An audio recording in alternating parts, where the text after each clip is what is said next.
L'étranger aux mains de poussière. Le soleil de midi pesait sur le village de Kondoro comme une enclume rouge. C'était le jour du grand marché, et l'air vibrait de l'odeur des épices et du bruit des palabres. Pourtant, au milieu de cette agitation, un silence de glace entourait un homme qui venait d'arriver.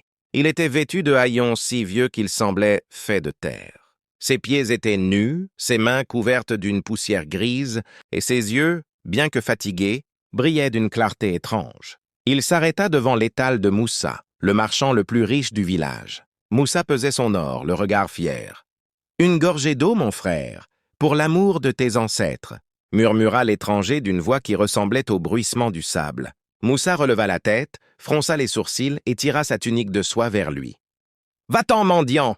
Tu vas salir mes étoffes avec ta poussière. Mon eau est pour ceux qui peuvent payer, pas pour ceux qui traînent la misère du monde sur leur dos. » L'étranger ne répondit rien. Il continua son chemin. Il demanda aux notables, aux jeunes guerriers, aux femmes parées de bijoux.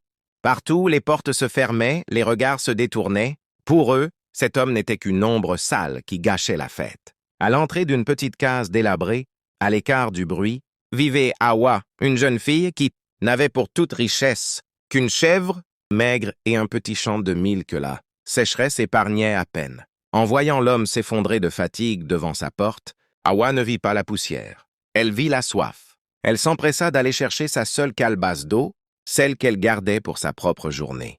« Bon, grand-père, elle n'est pas très fraîche, mais elle vient du cœur. » L'homme but lentement. Lorsqu'il eut fini, il ne la remercia pas avec des mots. Il plongea ses mains poussiéreuses dans le sable devant le seuil d'Awa, puis il se leva et reprit sa route vers la brousse, disparaissant dans la chaleur vacillante. Le lendemain matin, un cri réveilla Kondoro. Moussa, le riche marchand, sortit de chez lui et hurla de rage. Toute son eau s'était transformée en boue noire. Ses étoffes de soie tombaient en poussière sous ses doigts.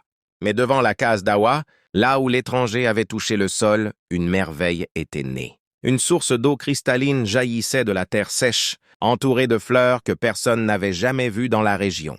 Partout où le vent portait l'humidité de cette source, le champ de mil d'Awa se mit à pousser en 1 heure, offrant des grains lourds et dorés. Les villageois accoururent, honteux. Ils comprirent alors que l'étranger n'était pas venu pour demander l'aumône, mais pour tester leur humanité.